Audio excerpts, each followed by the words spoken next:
And now Republican senators are yelling at Donald Trump. And that hasn't happened in 10 years. Here's the guy that inherited $200 million. If he hadn't inherited $200 million, you know where Donald Trump would be right now? Selling watches in Manhattan. The man Donald Trump used to call Little Marco is now his Secretary of State. Secretary of State Marco Rubio spent the day in Kuwait negotiating with representatives of regional governments that have suffered during Donald Trump's war with Iran. And here's what Donald Trump said about Marco Rubio's negotiating skills. Marco is not a negotiator. I watched him melt down, and I'll tell you, it was one of the saddest things I've ever seen. He's not going down. He thinks the Palestinian is a real estate deal. And these people may even be tougher than Chris Christie, okay? The Palestinians are not a real estate deal, Donald. Okay, no. A deal, They're not a real estate deal. Is a deal. Let me tell you, a deal is not a deal when you're dealing with terrorists. Have you ever negotiated with terrorists? You are not a negotiator. You are not a negotiator. And with your thinking, you will never bring peace. You will never bring peace. Donald might be able to. So Marco Rubio will never bring peace, according to Donald Trump. And American voters agree with Donald Trump on that. A new poll shows 63% say that Donald Trump's agreement with Iran will not lead to lasting peace. Since Donald Trump defeated every Republican senator running against him for the Republican nomination for president 10 years ago, not one Republican senator has ever dared to yell at Donald Trump ever again until today. The New York Times is calling it a shouting match. And it happened in a place where you usually never hear a raised voice. Senators meet in two different conference rooms close to the Senate floor for group lunches in which the Democrats all gather together in one conference room and Republicans all gather together in another conference room to discuss their Senate priorities over sandwiches sent in from the Senate dining room. Very few Senate staffers are ever allowed in those meetings. In my last couple of years of working in the Senate, I reached the staff level that is actually allowed in that room, and I saw actual shouting in the room exactly once for about 30 seconds between two Democratic senators who were otherwise very friendly before and after that moment. Most people in the room said later that they'd never seen anyone shouting in that room, and that included senators who'd been going to lunch in that room for 30 years. Today, the shouting match was in the Republican Senate luncheon. And in a typical week, many senators don't bother to show up for those luncheons, but when an important guest is invited, that increases attendance. Today, Republicans were lunching with their most important possible guest, the President of the United States, and it was the most mild-mannered among them who found himself in a shouting match with Donald Trump because yesterday that senator voted, along with three other Republican and the Democratic senators, to help pass a war powers resolution limiting Donald Trump's ability to wage war in Iran. Louisiana Senator Bill Cassidy has been voting against Donald Trump's war since Senator Cassidy lost his reelection campaign against a Trump-endorsed Republican primary challenger in Louisiana. Most of the newly brave opposition to Donald Trump on the Republican side of the United States Senate comes from Republicans who are in their final year in the Senate by choice or because Donald Trump defeated them in their reelection campaigns and Republican primaries with Trump-endorsed candidates. Last week, Senator Bill Cassidy said this after reading the 4-page memo of understanding Donald Trump signed with Iran. So I think we had a really great meeting, and we're very proud of the party. The details that I've seen so far look awful. This will go down as a tremendous foreign policy blunder. Iran ends up stronger. Our allies in the region are weaker. And Iran has learned that if they're willing to grab that Strait of Hormuz and choke it off, they can get the Western world to dance to their tune. I think it's a deep mistake. Okay, so the first bit of that video that you saw that was out of sequence with what we were showing you was Donald Trump lying about today's meeting after the meeting, which was not a good meeting at all.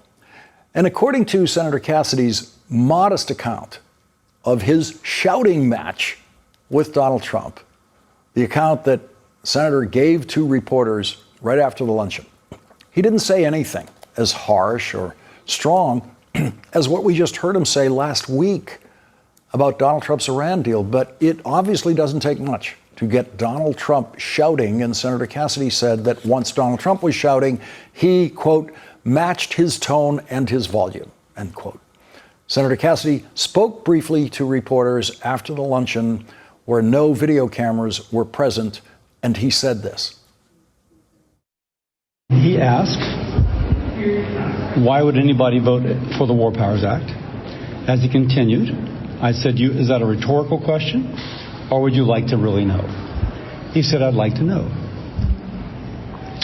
I stood and said, you have not told the American people what's going on. It was supposed to last 4 weeks. It's lasted 4 months. Our original objectives have not been achieved. And I want to know what's going on. I can't tell you that's verbatim, because obviously I was speaking. But that's kind of what I've been saying all along. I'm voting for war powers until I get a briefing. At which point, as I recall, he did not particularly care for my comments. Raised his voice. I lost my temper. That's not appropriate. It's the Irish in me. But I, again, matched his tone and his volume, and it went back and forth. But at some point, my guy sitting next to me, I'll sit down.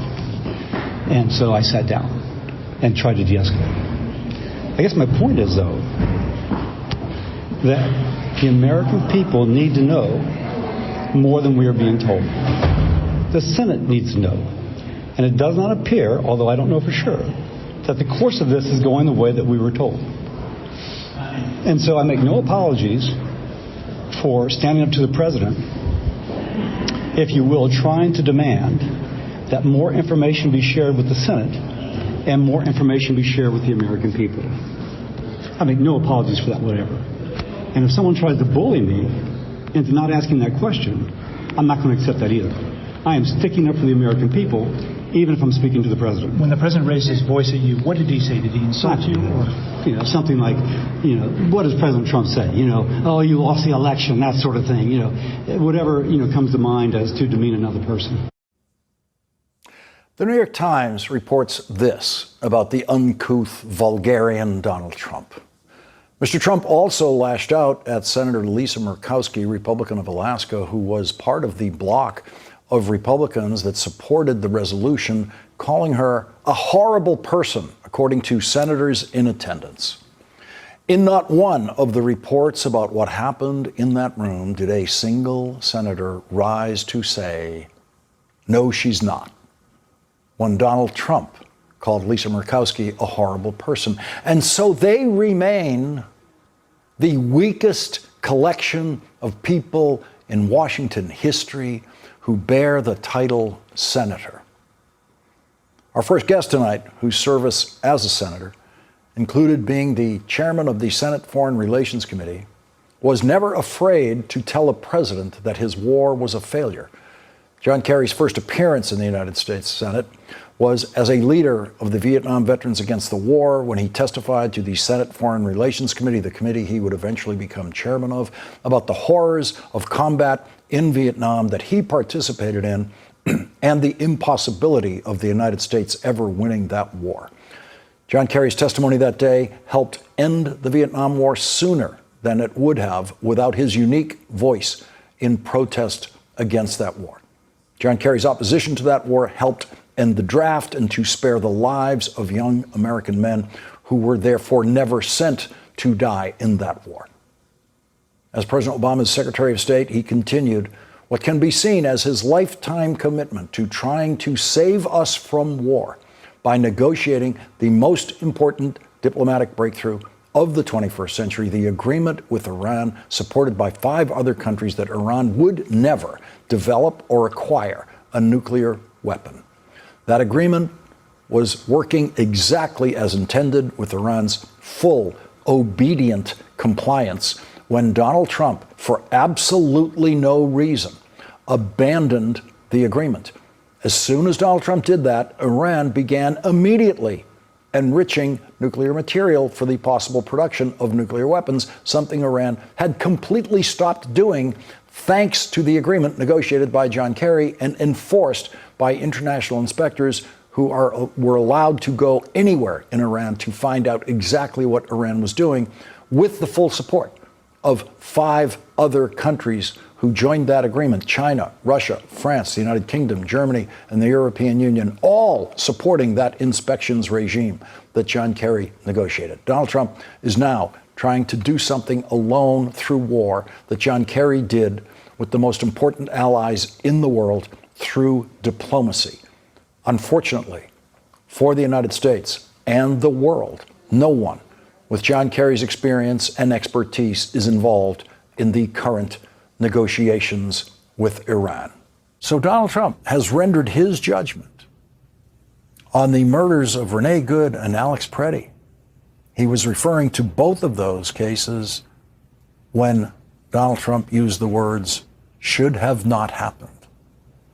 That means those cases, if they should not have happened, are murder or manslaughter or negligent homicide, and they are both cases of wrongful death, which should be adjudicated in civil lawsuits, in addition to any criminal procedure in a possible homicide prosecution.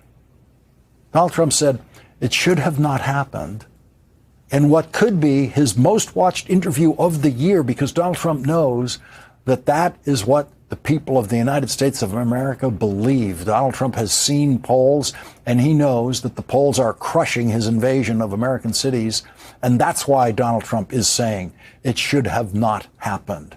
The protesters forced him to say that. That's why Donald Trump told Tom Yamas that he ordered the removal of 700 of his invading agents from Minneapolis. Donald Trump said that that was his idea. That retreat was his idea. Donald Trump told Tom Yamas a poisonous lie, insulting the intelligence of anyone who will hear it.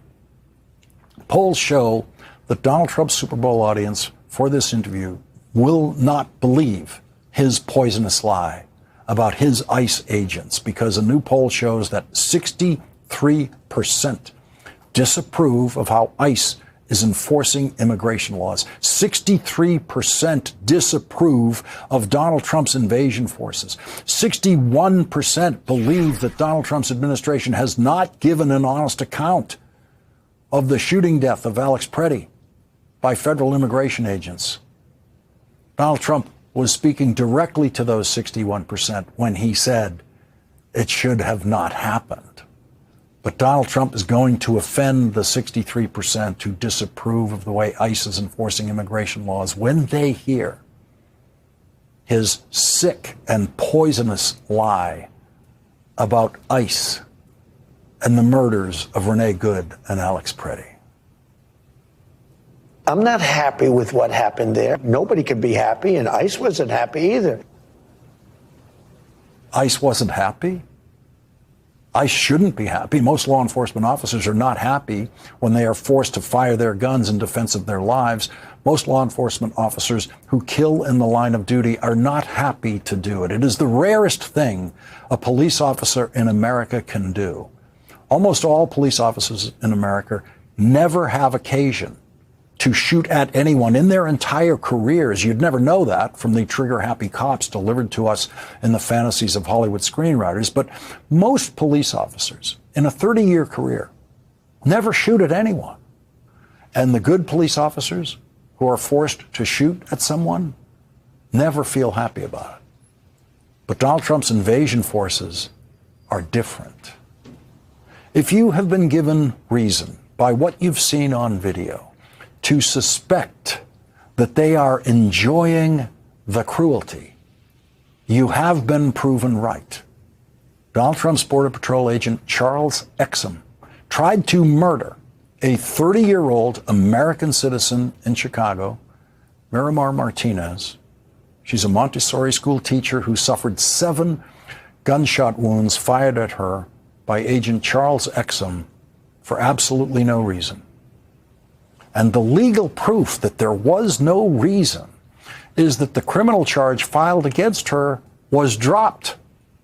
She was accused briefly before the charge was dropped of trying to ram her car into Charles Exum's massive SUV. Video shows that that never happened, according to Miramar Martinez's attorneys. And Charles Exum drove that SUV from Chicago to Maine, apparently to remove the evidence, the crucial evidence, remove the proof that it never happened, because surely there would have been body damage on that SUV if she ever tried to ram that SUV. How did Charles Exum feel after he discovered that the person he was firing at was an American citizen born and raised in Chicago with no criminal record, who was a Montessori school teacher, who had never committed a crime in her life, and was on her way to her church that morning to deliver some clothes she was giving away?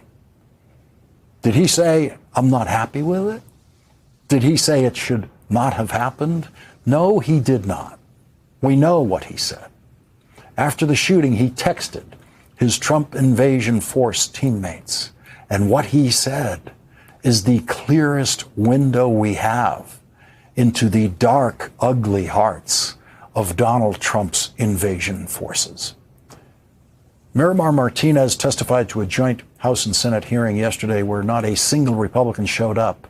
And the text immediately after she was shot by the man who tried to murder her were read by Congressman Robert Garcia. It's disgusting, shameful, and it gets worse. Ms. Martinez, these are images of texts sent by the agent who shot you. And they're actually disturbing to read, but I think it's important for the public to see this. The agent linked an article about your shooting and texted, "Read it. 5 shots, 7 holes. I fired 5 rounds and she had 7 holes. Put that in your book, boys." Oh, well, it is what it is. Happens. This is someone that works for the United States government. I fired 5 rounds and she had 7 holes. Now, he was talking about you, and it's our understanding that he was actually bragging about his aim shooting an unarmed American citizen. Is that right? Correct. The entrance and exit wounds created those 7 wounds from the 5 shots. The reply texts from his no doubt approving teammates were redacted when his texts were introduced in court before the case was dismissed. He texted to his friends a news report of the shooting, and his last entry in the text chain was, "Sweet, my 15 minutes of fame, LMAO." The deeply perverse and murderously dangerous Charles Exum, who should never be allowed to carry a gun for any reason for the rest of his life, could not have been happier after shooting the 30-year-old woman for no reason. Laugh. That's what the L means, and LMAO, you know what the rest of it means. That is as deeply evil as American law enforcement can get. Charles Exum doesn't have a long career in federal service ahead of him because he will be fired within days after the next presidential inauguration, when a Democrat is very likely going to be taking the oath of office. 63% of America disapproves of Charles Exum. 63% of America disapproves of the way ICE is enforcing immigration laws, and they reach that conclusion without ever seeing those texts from Charles Exum. And those 63% will be repulsed by Donald Trump's pathological lie about ICE agents feeling bad about the murders of Renee Good and Alex Preddy. Listen to how far Donald Trump was willing to go in telling this perverse lie. It should have not happened. It was a very sad, to me, it was a very sad incident, two incidents. And, you know, they mentioned the one now, they don't mention the other. Well, I think they were both sad. And, you know, who feels worse about it than anybody? The people of ICE. Worse about it than anybody. It takes a pathological liar for whom words mean nothing to claim that the federal agents who murdered Renee Good and Alex Pretty feel worse about it than their families do. Let's see what they texted their friends after they committed those murders. Let's see that evidence. Hand over that evidence. If they feel badly about it, hand over the evidence of those texts to the local prosecutor in Minneapolis, County Attorney Mary Moriarty, who will join us in a moment. She needs those texts for her investigation. Think of how sick and unfeeling and inhuman you would have to be to say that those ICE agents feel worse about those murders than anybody. It's the kind of thing you can verbally stumble into, but as soon as you heard yourself say it, you'd correct it and say, of course, they don't feel as bad as the families of the dead, but they feel pretty bad about it. Donald Trump's an extremist in all things, and he's always an extremist in his language, in his pathological lying. So he can't say his ICE agents feel bad. He has to say they feel worse than anybody. And because he was somehow condemned to a life without human feeling, he has no idea what it means to say a thing like that.